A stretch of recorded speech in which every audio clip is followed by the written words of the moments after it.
Now that we know what the solution to the free vibrating undamped system should look like, let's derive it and see where the solution comes from.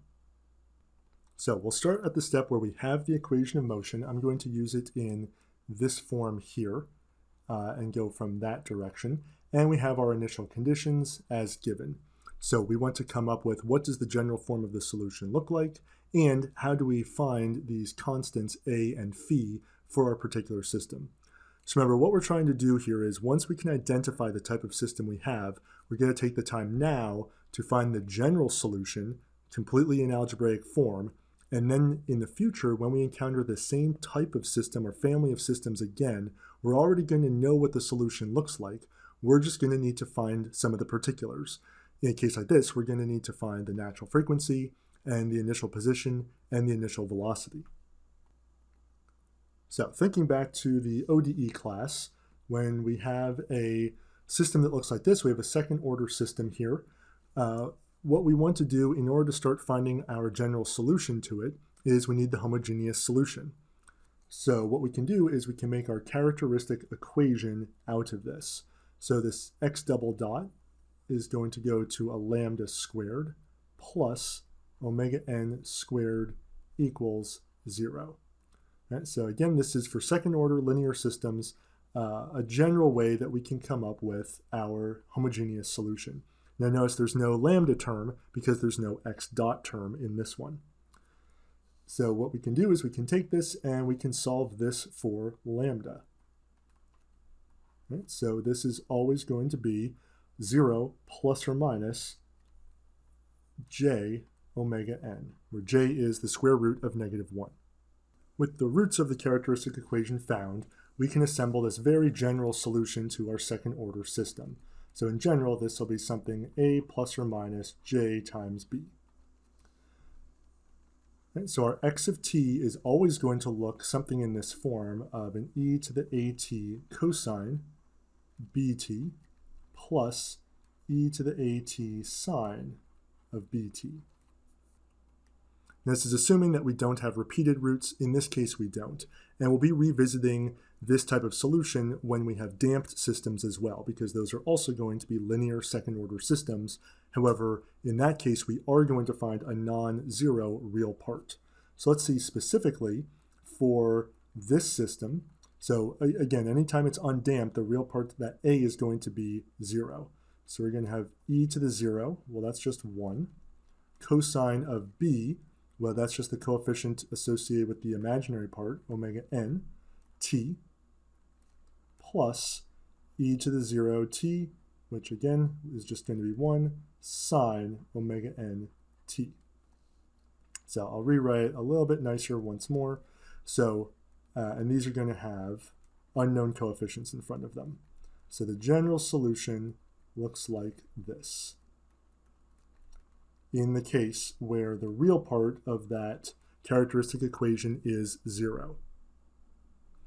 And what we're going to do without going through all the math is instead of having a cosine and a sine term, we can rewrite this to just have some amplitude that we're going to find times the cosine of omega nt minus phi. And that is going to be the general solution we find for any undamped free vibrating system. And the next step, what we're going to do is we want to find the a and find the phi. So now what we can do is we can apply our two initial conditions. Again, generically, our initial position is x naught, and our initial velocity is x naught dot. So let's see what happens for our position first. So x of 0, well, let's apply the equation from above. So if we put in 0 for t, we get a cosine of 0 minus phi. So we get just a cosine of negative phi. And again, we already know that is going to be some value x naught that we're going to be given. And then we have something that we know about the initial velocity. So let's first find the velocity in general. So I'm going to differentiate my x of t and get x dot of t. And then I need to differentiate my right-hand side as well. So I need to differentiate cosine with a term inside. So I need to use chain rule here. So it's going to be the stuff inside. So I have an omega n come to the outside, times the a that's in front. Derivative of cosine is negative sine. So the time derivative of my position, I get negative omega na sine omega nt minus phi. So again, that is just taking the derivative of x of t. I have to apply chain rule on that. Now I can use my second initial condition here, my x dot of 0 condition. So putting 0 in for t in my above expression, I'll get a negative omega na sine of negative theta. Putting in a value of 0 for t to the above expression, I'll get a negative omega na sine of 0 minus phi. So just minus phi there. And again, due to my initial condition, I know that that is x dot 0, or x dot naught. All right, so what can I do with this? I have two algebraic expressions, equation 1 and equation 2.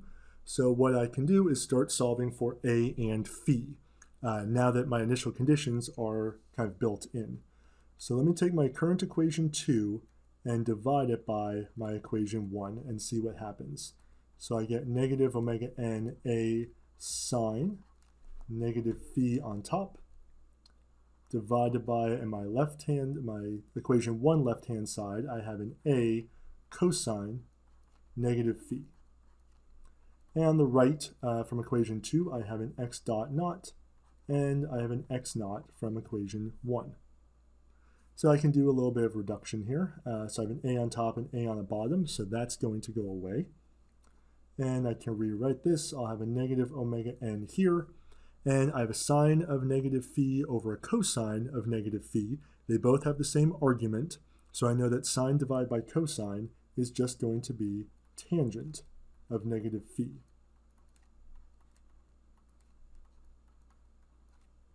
So the a went away. I can now isolate here my negative omega n. I can move to the other side. So I can divide through by negative omega n. And also what I can do here, I have the tangent of a negative phi. Because tangent behaves like sine is an odd function, the tangent of negative phi is the same thing as negative the tangent of positive phi. And just rewrite that other side. All right, I have a negative on the left, a negative on the right, so I can actually just remove those. I can multiply both sides by negative 1 effectively.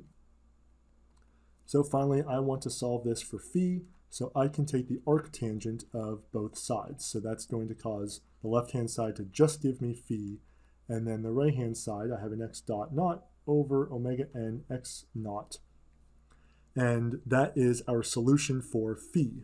And again, scrolling up from what was given, that is exactly the same as what we have up here. So we have shown by applying our initial conditions, we have solved for our phi value as given. So phi is found. Now we can go on and see how do we find a using, again, our initial conditions. Let me actually go up to equation 2. I'm going to rewrite it as 2a. I just want to rewrite this. I want to get just the a sine negative phi by itself. So I'm going to rearrange equation 2 a little bit here. And by dividing through by the omega n.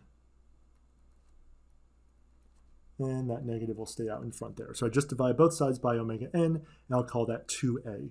And equation 1 I'm going to leave by itself. So what I want to do now is I can take that original equation 1, square it, plus my new equation 2a, and square it, and see what happens. Right, so again, my equation 1 here, the left-hand side, a cosine negative phi. So I can take the left-hand side and square both pieces. So I have an a squared cosine squared of negative phi. And then the left-hand side from 2a, I have a negative sine of negative phi, or negative a sine negative phi, and I can square that. Is going to be a squared sine squared of negative phi equals, squaring the right-hand side of equation 1, that's this x naught, and that gets squared. And finally, the right-hand side of 2a, this x dot naught over omega n plus x dot naught over omega n, and that whole thing gets squared as well. Okay, so why is this useful to us? Well, these both have an a squared in it, and I have, when I factor that out, a cosine of negative phi plus a sine squared, a cosine squared negative phi plus a sine squared negative phi equals, and I'll keep this on the other side,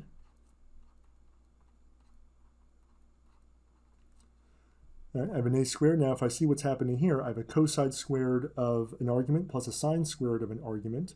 Always, no matter what that is, as long as it's the same argument, that's going to go to just 1. So I have an a squared times a 1 equals a naught squared plus this x dot naught over omega n squared. I want just a, so I can take the square root of both sides of my equation.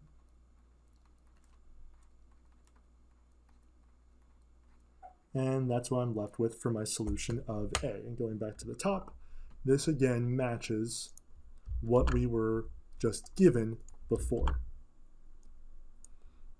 All right, so again, for any system that looks like this, we can find our general solution like we have before. So this a cosine omega nt minus phi is our general solution. And then by using the initial conditions, using the natural frequency, we can get our solution for the value of phi, and we can get our solution for the value of a, plug those back into that general solution, and get the specific solution to any problem that looks like something in this form, this x double dot plus k over mx equals 0.